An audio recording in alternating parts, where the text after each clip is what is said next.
Hello and welcome back to the On the Slab Horror Show, the show that we bring to you each and every Friday night. Mr. King, why is it Yeah, Friday night? Friday night is horror night. Woo! Tell, Abso-fucking-lutely.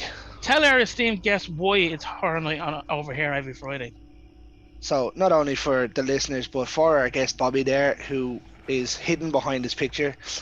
Friday nights were the nights back in Ireland in the early 90s and 2000s, and maybe even earlier, but I'm not as old as the King.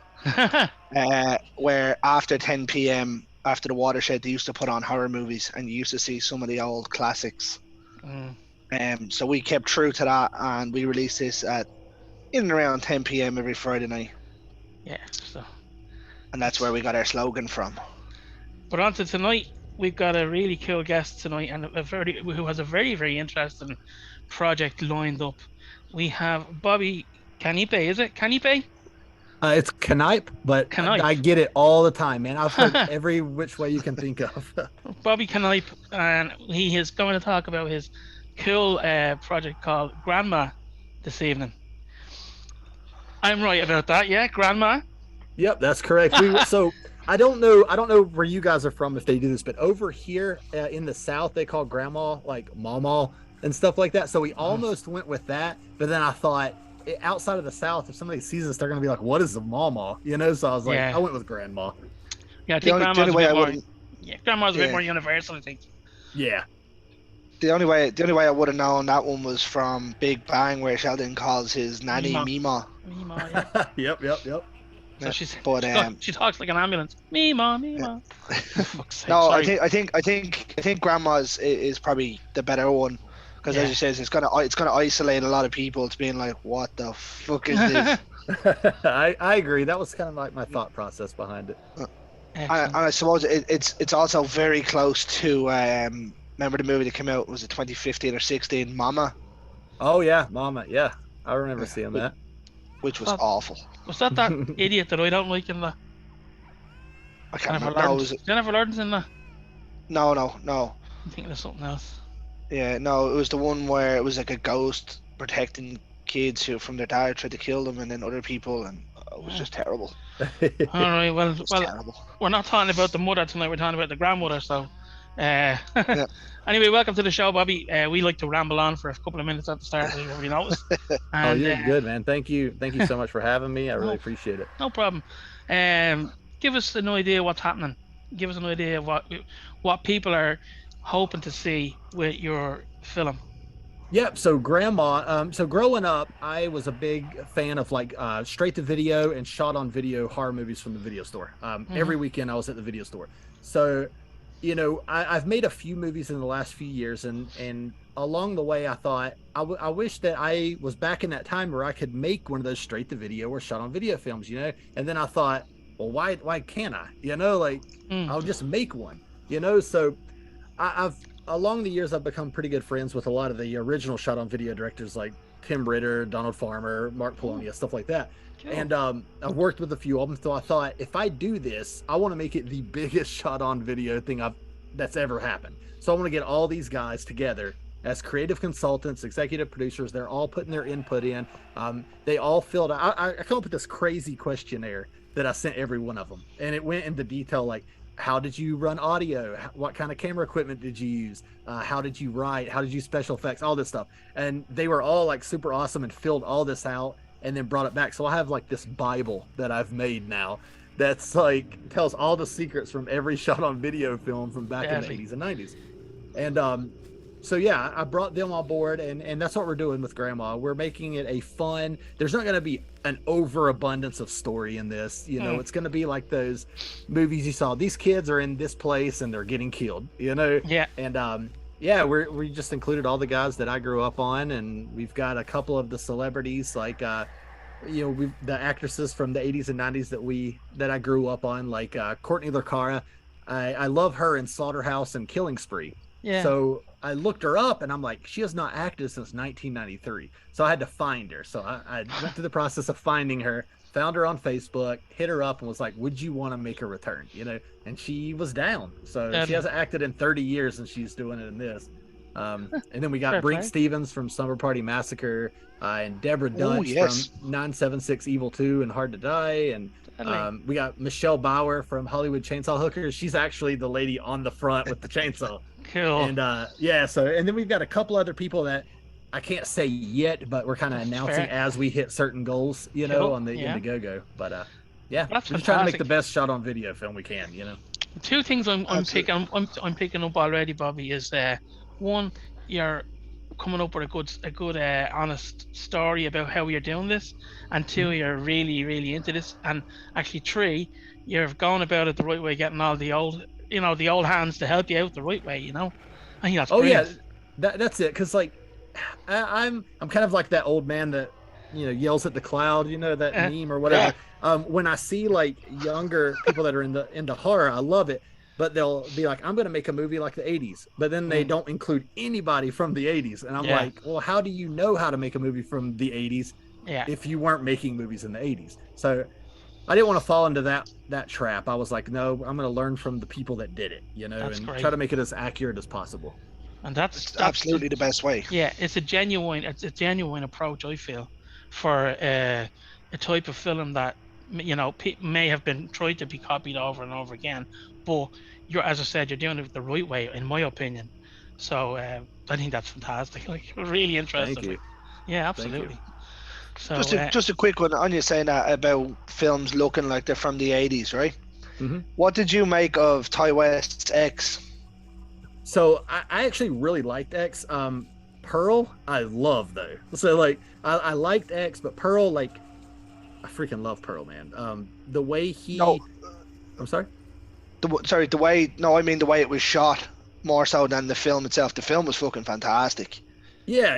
The way it was shot, I still felt like it didn't really look like it was made in the late 70s. It looked a little glossy for me, but I mean, it wasn't bad. It's not as bad as some of like these films you see that want to go for a grindhouse feel and they throw like a filter over top of it with scratches and it's like super obvious. yeah, But yeah, I thought it was Ty West is like one of those guys that I feel like is like me. He grew up on this stuff and he's just making the things that he grew up loving.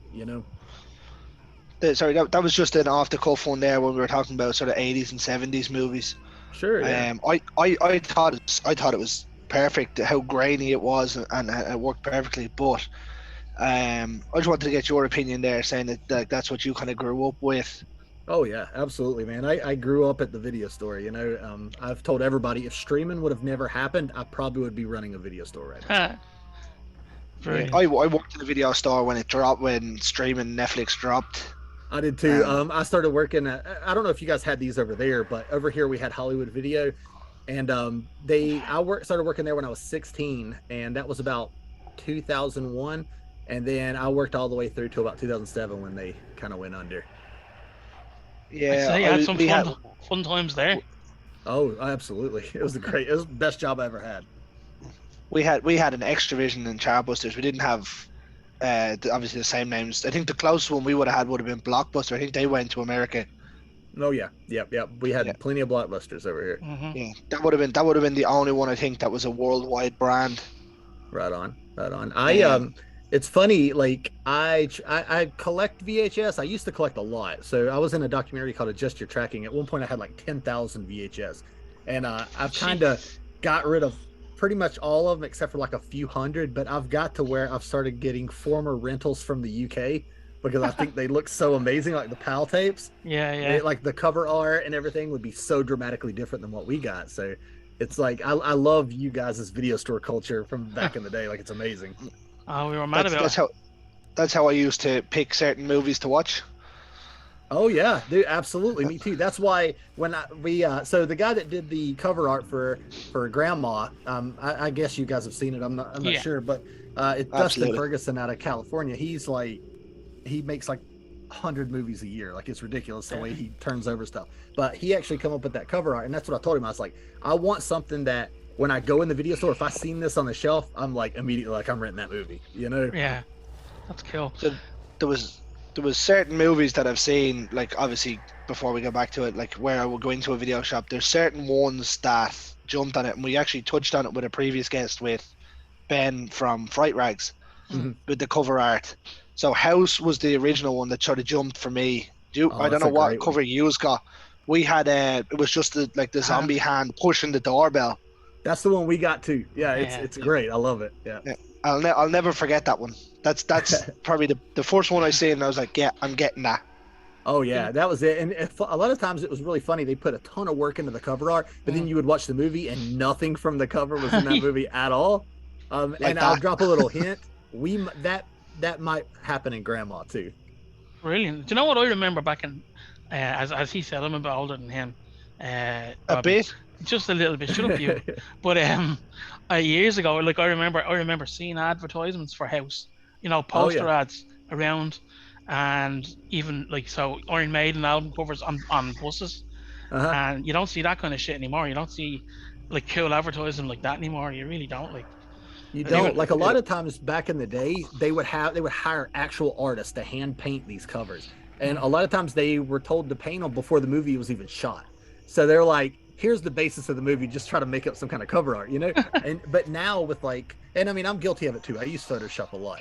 But like now with Photoshop and digital art and stuff, I feel like a lot of the magic is gone. yeah. You know?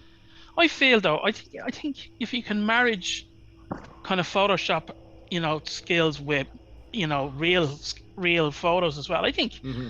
I think if you can get a good balance between the two, it's pretty good. Oh yeah. Yeah, so I love like hand painted art, but like with the budgets that I usually work on, I don't have the budget to pay somebody to literally hand Yeah. paint some art, But I've got a buddy, Frederick Cooper, who does amazing art. And I'm doing a mini documentary on the film Children Shouldn't Play with Dead Things. And he's like, I love that movie. He's like, can I do hand painted art for you? And I was Savage. like, for the poster, I was like, whoa, yes, absolutely. And it'll be released soon, but I've seen like the in progress art, and it's like it should be in a museum. Like it's beautiful. It's Brilliant. amazing. Awesome. I can't remember the last time I seen that movie. If I have even seen it, it sounds familiar. Mm-hmm. It's so it's from Bob Clark, who did Porky's. He did Black Christmas. This was all before that. So he did a short film in '68, I think, and then he did Children Shouldn't Play with Dead Things in 1971. And then he went on to make Black Christmas and Porky's and A Christmas Story and became like very well renowned for that. But a lot of people forget about Children Shouldn't Play with Dead Things, and it's a great movie for the time. I have to look at that again. Actually, I'd have to go back and watch it. It sounds familiar, but I'd have to go back and watch it. Yeah, definitely check it out when you get a chance. Bobby, of all I know Greg was talking to you about the likes of what was it, X and Pearl and all. But in your opinion, what do you think comes closest to trying to replicate that look and that feel of the VHS type films? Like, what do you think from what you know of? Yeah, well, big budget movies is kind of hard. I guess I would say X is probably the closest. But now there's a lot of movies that people aren't seeing because there's still shot on video movies being made. So there's a website called sovhorror.com, ran by my buddy Tony Masiello. He is still putting out these shot on video movies. I mean, multiples a year. And there's these guys that are out there still filming on 90s camcorders, making these movies. They're just not getting the press they should, in my opinion. I've seen Hollywood try to emulate, and I guess I would say recently, definitely X is probably the closest. He had the budget to kind of do everything he needed to do, But yeah, there's all these shot on videos out there that are completely, perfectly emulating that 80s and 90s look, and people should definitely check them out. I'd say that's the closest because it's real. They're really doing it the right way. What did you think of Devil's Rejects in that kind of vein? Did you think that was? I'm honestly, I can appreciate Rob Zombie. I'm not a big Rob Zombie fan, and No. Not at all like his movies and stuff. I feel like Devil's Rejects, I think the tone of his movies are very much on the mark. Devil's Rejects being like a 70s exploitation type road movie. Oh, he nailed it. Yeah, the story nailed it. When he throws in the over the top like grindhouse filters and splashes and scratches, that's a little like maybe you don't need to do that. But but the feel and the story and stuff like that, I think he's pretty right on. I think it just with that, I mean, anything that film is for me, I love it, but I think the rest of his stuff is fucking shit. It's unbelievable. Yeah, I would say that one would have to be, if I had to pick a favorite, that would be it. Yeah. Like, I mean, I can have some fun with House of a Thousand Corpses, but Yeah. like, it's like dumb fun, you know? Yeah. And then Three from Hell, I Don't even watch go that. there. No, Yeah. no. I didn't mind that, lads. I thought it No. was like it was what it was. Like I didn't expect that too big from Tree from Hell, Mhm. but I enjoyed some of the kills in it. I'll be honest with you, Greg. I think I would have liked it better if they hadn't had Sid Haig in it, because he was, he wasn't well at the time, and And he looked like he wasn't doing. yeah. So I will say they done the best thing for him. Like they obviously wanted him in it to show him off and what happened and how they wrote him off the story quite quickly was brilliant. Mm. But then it just kind of comes, well, what can we get away with in this? yeah. And the fact that he keeps casting his wife. You really don't like Sherry, you don't? No, she is. Do you know what? I'd have Judy Greer in films quicker than I'd put her in it. Yeah, I agree. Just for the record, I hate Judy Greer. I hate her. I don't know why I hate her, but I hate her. Well, what I'll say to you boys is I could watch Sherry all day on the telly. Just lower her down. Just turn down the volume and just watch her, No, I couldn't. Oh No. yeah, big time. Wait till you watch the Monsters and come back and tell me. No, Oh, I'm not gosh, gonna. yeah. I'm not gonna That's watch rough. that crap. Don't. Fucking way. Don't. I watched 30 minutes and I had maybe not even 30, maybe 25 minutes, and I was like, I'm turning this off and watch something I else. bet you felt take- dirty after that, didn't you, Bobby? What's that? I'm sorry. I said I bet you felt dirty after that. Oh yeah, absolutely. I text Carl after about 15 minutes. You know when she goes on the date with Count Orlok, I was like, Carl, you're gonna hate this. I turned it off right after that. That's the part Yeah. like that I think pushed Yeah. me to be like, I'm done. And he said that Yeah, to me instead- because I love Nosferatu. So Oh god. I was like, Nosferatu don't do it. too. How could Actually, you not though? That's a classic. there's a All question right. for you, Bobby. What of all those old, really atmospheric horror films? What ones do you like? Or did you ever take any kind of inspiration from any of them on the monsters or the way they were done? Or back in when you think about it, in those days, the early 1900s, they were starting that shit off, Hmm. And like the way they shot stuff, just looking at it through modern eyes, it just looks so creepy. Yeah. You know, like old stuff like you were saying, like Nosferatu. Mhm. Then you go to the Universal Monsters, like there's I don't know if you Brilliant. guys have seen it, but the Spanish version of Dracula they shot on the same sets at night Yeah, using yeah. Spanish actors. Oh my god, it's like amazing. Like Yeah. I throw it in on 4K and you see like the sharp colors and the blacks and the whites like in 4K. It's like the atmosphere is so good. But Mm. I mean, yeah, like I love Cabinet of Dr. Caligari. I love that one. Nosferatu's really good. Universal Monsters wise, I'm a big Creature from Black Lagoon fan. I love the Creature. Like that's my favorite Universal Monster. But inspiration wise, I would say almost all my inspiration for anything I work on comes from the 80s and 90s. Mm. I have an idea for a 70s movie I really want to make. That would be like my 70s movie. But yeah, I just recently, this isn't old, but it's like 1981, but I just recently watched Possession. All And right. like I don't know if you guys have seen Possession, but like that blew me away. Like I've heard of it. Haven't watched it yet. so it just got the Shutter, but I didn't watch it on Shutter. I went to a local DVD place we have here called Orbit DVD, and they had the big like Mondo box set with the soundtrack and everything. And I thought Heavy. I'm gonna get it, you know. So I got it, and I mean, yeah, you guys gotta check that out. That movie Yeah. blew me away. I can't believe I've never seen it. Dropping all the cash on it. Oh, I traded in stuff, so I use store credit. I'd say you could trade stuff for the rest of your life with that amount of VHS that you used to have anyway. Yeah, and what's bad about it is I got rid of them a lot, like 10, 12 years ago, and when they weren't selling for any amounts like they are now. Now they go for crazy amount of money. Like if I would have saved them till now, I could have probably paid my house off with what I had. But back then I was selling huge lots for $200. Like come pick up 1,000 tapes for $200. You know, like it's crazy. And someone is now sitting at home going, "Thank you, Bobby." Yes, 100%, 100%. Bobby, let me just go back to Grandma again, if that's cool. I mean, Yeah. you have the script and all ready to go, and it's just about now. I mean, what I was going to ask you about was, are you going to be using a lot of practical effects or special effects? 100% practical effects. Yeah, My yeah, man. all practical. And what the way we wanted to do it. So when I asked all these people, sometimes they would have special effects people, sometimes they just figured it out on their own. So I'm like, well, let's do that. Let's figure it out on our own because that's where the magic comes from. When Oh people yeah. are just creative, they've never did it before, but let's do it. That way, to me, it looks like if you get a special effects person, it's great, but you know what you're going to get. You never know how it's going to turn out if I do it or my assistant director does it, Yeah. So let's do that. So, we've got a buddy of mine, Tony, that's going to come on. He worked on, he worked on Children of the Corn 2. He worked on Hellraiser 3. He worked on a movie called, what's the name of that movie? Anyway, he worked on a lot of 80s and 90s horror movies. So he's coming in to like be there in case we need him. He's going to do like squibs, like when people get shot and stuff. Because I don't even want to deal with that. I can mess that up real bad. But yeah, that's what it is. The Boneyard. I don't know if you guys ever seen The Boneyard, but it's a really, really good 80s horror movie or 91 horror movie. But yeah, he worked on that. Worked on a bunch of stuff. But he's gonna come in and he's gonna help us out a little bit. But yeah, we're gonna try to wing it, man. All practical special effects.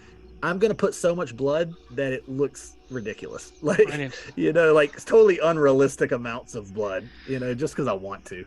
That's part of the fun, though, isn't it? That's part of the fun. I think so. It's going to be one of these movies where you go in and you sit down, you leave your brain at the door, you watch and enjoy. And have fun. That's it. And I've told everybody, when you see Grandma for the first time, she's going to be pretty clean. By the end of that movie, she's going to be red because we're keeping all the blood's going to spray all over. And then from scene to scene, it's just going to add. And she's going to be completely covered in blood by the end of the movie. Awesome. Nice. Oh, that's cool. I'm really looking forward to this film, I have to say. Just going at the synopsis alone, and like the poster and that kind of stuff, we can't wait. Like, I'd imagine I was reading the synopsis for it, sort of. I don't know what I just gonna ask you before I put it out there. Obviously, you have it out on the Facebook page. Is it the Facebook page I read it on? Where you're saying basically what the story is. I think it is. I think that's where I saw it as well. Bobby, hey Bobby. Bobby. Pause that, Carl. Yeah. For me now, right? Yeah. Go ahead there. All right, perfect. Sorry, but yeah, the story. That's what we were talking about, right? The story. Yeah. Of Grandma. Perfect. Yeah, the story. I didn't, like I said, I didn't want to go too far into the story because this movie, if I put too much into the story, it's going to take away from the kills. So I'm like, no, we're kills. This is what we're gonna do. So the story is very basic. A young girl, that didn't really have a relationship with her mom. Her mom dies, leaves her some money. She decides she's gonna buy this old bed and breakfast that she used to go to when she was a little kid, but she moved a long time ago. So she went. It's a disaster. So her and her friends show up and they're gonna clean up this place and reopen it. Grandma, quote unquote, isn't happy, and yeah. People start dying and they're trying to clean this place up, and that's the basic. It's similarly based off Psycho and a couple other those classics. Yep. Stories. Yeah. So 3 inspirations are above and beyond everything else. Tim Ritter's Killing Spree is a huge inspiration. Then Slaughterhouse, massive inspiration, and then Mountaintop Motel Massacre is my 3rd inspiration. Those 3 movies are the biggest inspiration. Like, if you want to know what Grandma's going to be like, watch those 3 movies and that will give you an idea. Yeah, that sounds like a plan, actually. I'll throw them on the list. Yeah, definitely do, man, because if you haven't seen those movies, they're so good. They're so much fun. Yeah, and then obviously the casting is going well for you. Have you got a full cast lined up, or is there still many more spaces to fill up? I've got one more space. I'm pretty sure I've got the person. I haven't announced them yet. But what I wanted to do was really marry new actresses and classic actresses. So I got my 4 girls that are 80s and 90s scream queens, and then I got my 4 younger girls that are new actresses. And I want them. I like when I see veterans and new people mesh together. Yeah. I want to see them act together. I think it would be a lot of fun. It also helps those younger generation on how to do it properly. 100%. Like you could come in and be the best actress in the world, but if you don't know how to act in a certain way for a certain film, obviously you won't be the best actress in the world, but you can only learn by the people around you. Oh, I agree. Yeah. Uh, And we've got a good cast too, because we got Anna Clary, who was just recently in The Mutilator 2. Mm-hmm. She big, also big, worked with me. big friend of the show. Oh yeah, you guys did have Anna, right? Yeah. Yeah. Okay, cool. Yeah. So Anna is actually working on a movie I'm about to wrap now. A movie I'm making for SRS Cinema called Woke. So she's my lead in that. And then while we were on set, I was telling her as I was developing Grandma, and she's like, I love this. And I thought, well, if you love it so much, be in it, you know? And she's like, all right, I'm in. So I got her in there. And then my lead is going to be a girl named Ashley Parsons. She's very new. The first time she ever acted, I hired her to be in my short film called Intinction. And she just nailed it. She was wonderful. So I brought her back for Woke. She was wonderful. And I thought, she's did both of these projects for me. I think it's time for her to get a lead role. So I brought her on. And then we've got Kelsey Baker, who I've never worked with before. She's in a Texas Chainsaw Massacre fan film called The Grind. But she has this wonderful, goth look. And I wanted, goth girl. That wasn't bad. What's up? That wasn't bad, The Grind. I seen The Grind. Oh, yeah. See, I haven't watched it yet. So I need to check it out. But yeah, I mean, from what I've heard, she did great, and she just got such a good look. And then she's got a boyfriend in the movie who's a kind of like a metal rock guy who thinks he's the best of the best, and full of himself. And I got my buddy Ryan Carpenter, who is the vocalist of a band here called Funeral Chic. They're starting to get really, really big. So I thought, well, before they get too big, let me grab you on a movie so that 10 years from now, you're attached to this low budget movie. Brilliant. So yeah, so I mean, the cast is just super, super good, and I can't wait to see how they all interact with each other. You know something, Greg? We miss out on all these opportunities living over here in Ireland, don't we? We really do. Absolutely. I mean, that I couldn't think of anything worse than being covered in blood all day. I just really couldn't. I'd love it. I hate paint on my skin. I hate being sticky. No. Especially if we know that it's not my characters. I'd love that. You know what I mean? It's fun. It's tiring, but it's fun. And you do get sticky from the blood. when this breaks big, you can come to Ireland and make a movie. I would love to do that. I would love to come down. So it's funny because I watched a movie called RRR. I don't know. It's a Bollywood movie that's getting a lot of press right now. I don't know if you guys have seen it, but I watched it recently and immediately it was one of the best things I've ever seen in my life. And I made a post. I'm I want to make a Bollywood movie or work on a Bollywood movie. I've seen that, yeah. Yeah. And then the wildest thing is somebody got me in touch with a guy that makes Bollywood movies. No way. And he messaged me and goes, I'm working on something this summer. I'm going to see if I can bring you over. And I'm like, oh my God, am I going to go to India and work on a Bollywood movie? That's cool. I'm stoked. If they're paying for it, absolutely. That's the thing. If they'll pay for my plane and to get over there in my hotel, I'm good. I'll work for free if you get me over there. I want to work on a Bollywood movie. that would be a story to be able to tell, wouldn't it? Jesus. Oh man, I can't imagine. I'd be stoked.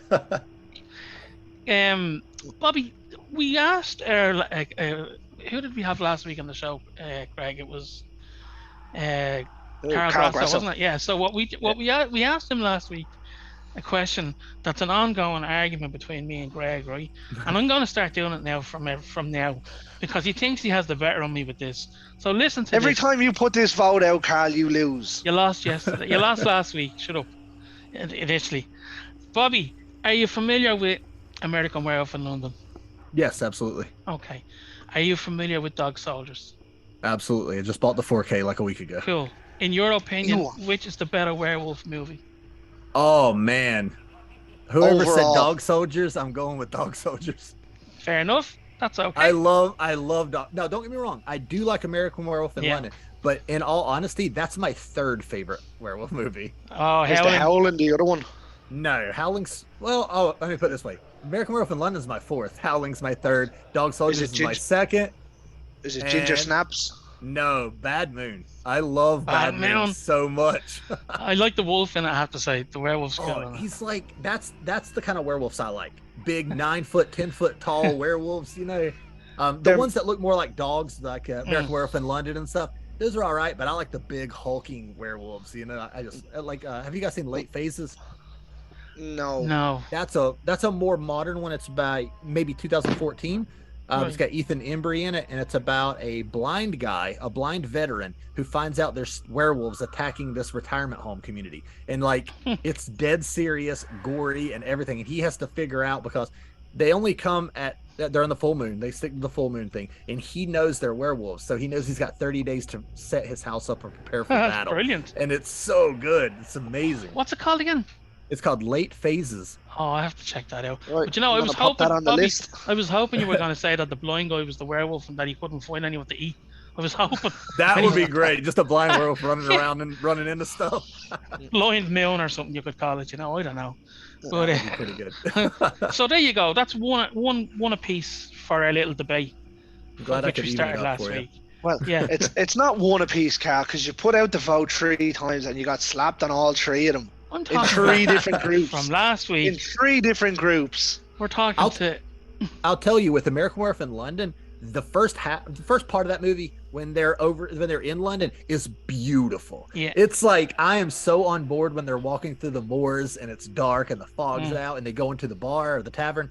I'm so on board that I'm about to jump off the couch. I'm stoked. But then when it comes over to America, it loses it for me. That's what I don't really care for.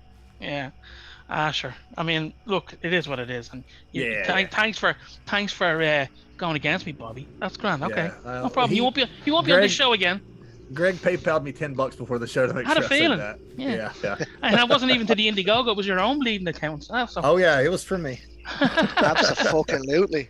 Carl, you're going down in this one as well. It's one apiece. We sure. actually done a full episode on this where there was 4 of us, 2 versus 2, with a guest host on as to which movie was better. I'll send it on to you so you can have a listen to it. It's in the back catalogue. Yeah, I'll take a listen. It was I interesting. mean, it was good. Right. So I had another question for Carl Grasser last week, right? And I'm gonna ask you, but I'm gonna ask you in a different way. Okay. If you could, because obviously you're a director, if you could be behind any horror franchise, right? Not knowing what it'd go to, what film would you have directed? So you could say Scream, you could say Nightmare on Elm Street, anything. Texas Chainsaw Massacre, Yay! without a doubt. Straight up. Now, I figured that was going to be the answer. Yeah, Texas Chainsaw Massacre. If I'm picking franchise, if I'm not picking any movie. So I've said for 15 years, the number one movie I would love to remake more than anything is a shot on video from the 80s called Cannibal Campout. Oh yeah, I know that. Yeah. I would love. That's my number one. I want to remake that movie so bad because Brilliant. I love the movie. And I talked to the director John McBride about it and everything, and told him how big of a fan I was. But there is a lot of things that could be improved on that movie. It's got such a great basis, and I'm I want to remake that so bad. Deadly. Absolutely. It's just one that I obviously had to adapt it a little bit more because you're a director. Sure.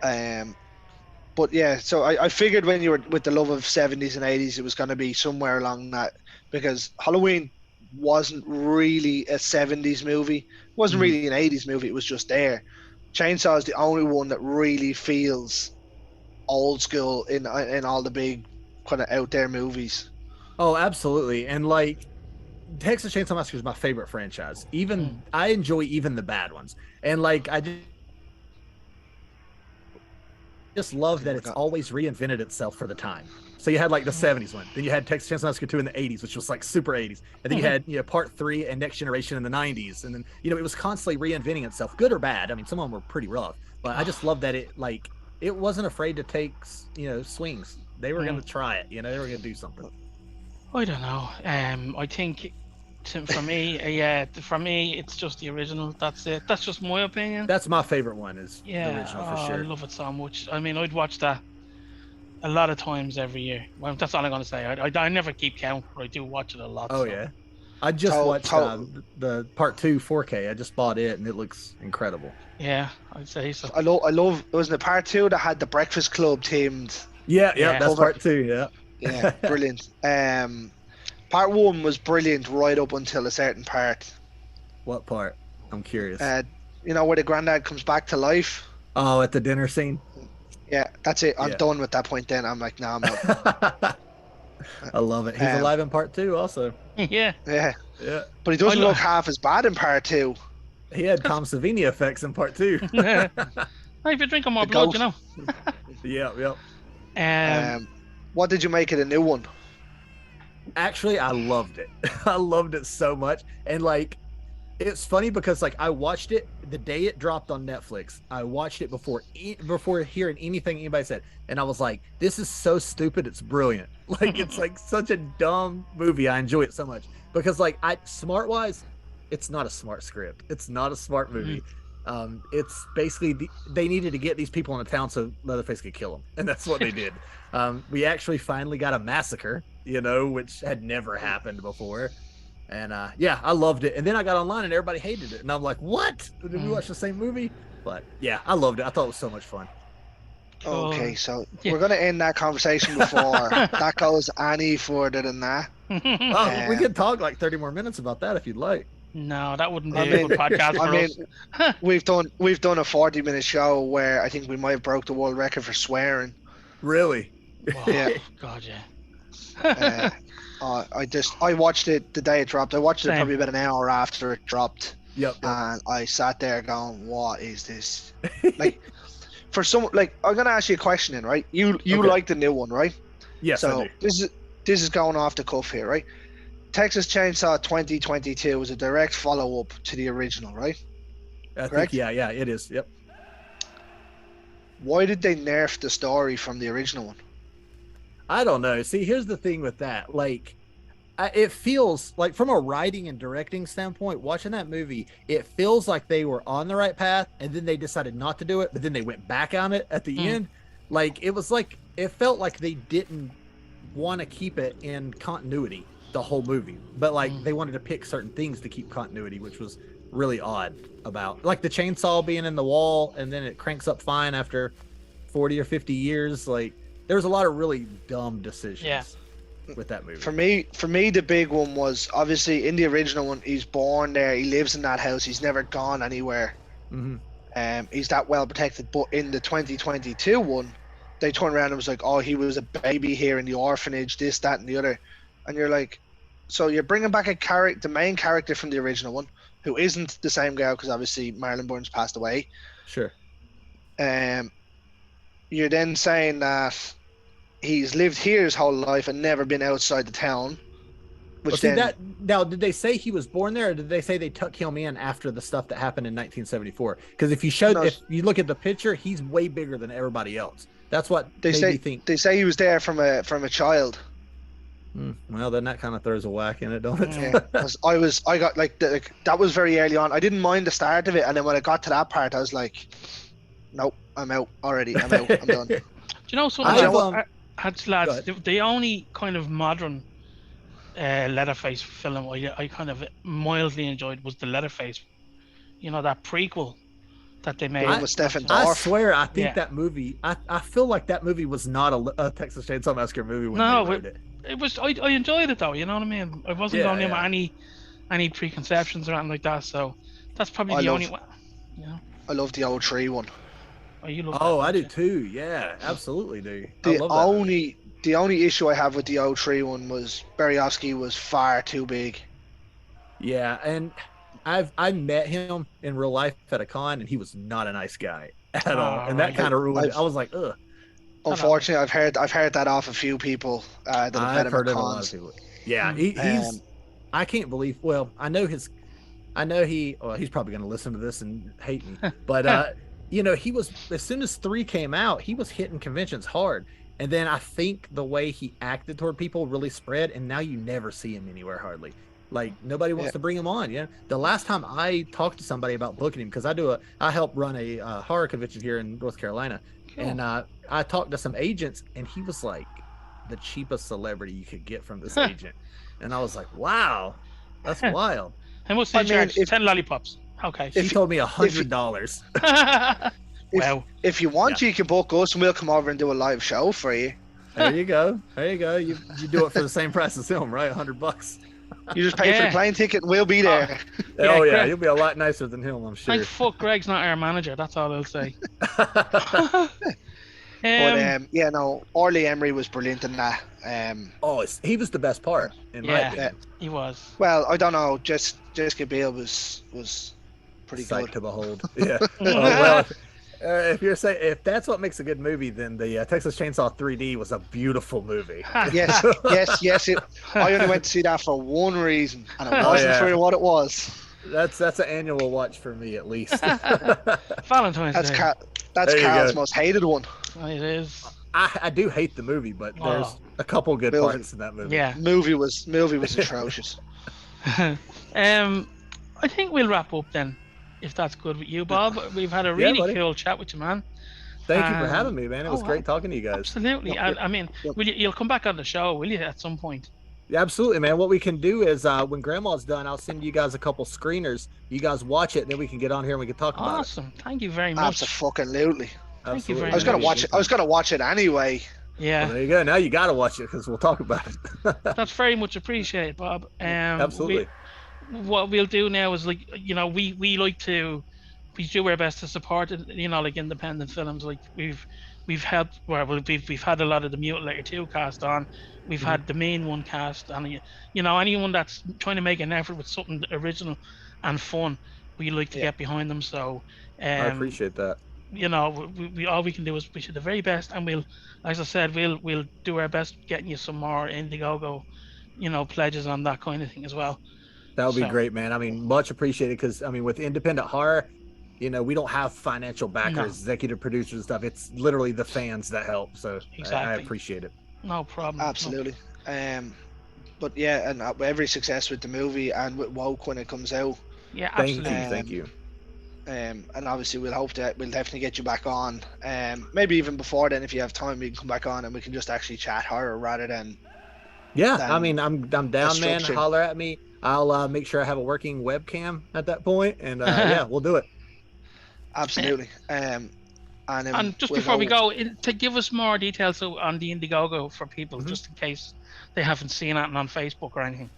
Yep. So Grandma's on Indiegogo. If you go to indiegogo.com/projects/grandma, it'll go straight to it. If you're on Facebook, the easiest way is just search Grandma. It'll pop straight up, and it'll take you to the page, and there's links all over that page where you can donate or just check it out or whatever you want to do. If you want to check out like the little teaser trailer I made, you can do that, and follow along. And we're also on Twitter as well, Grandma. Awesome. We'll have links for that in the description for this video and all that kind of stuff. All right. Absolutely. Do you want to do it, Carl? No. You're the man for this.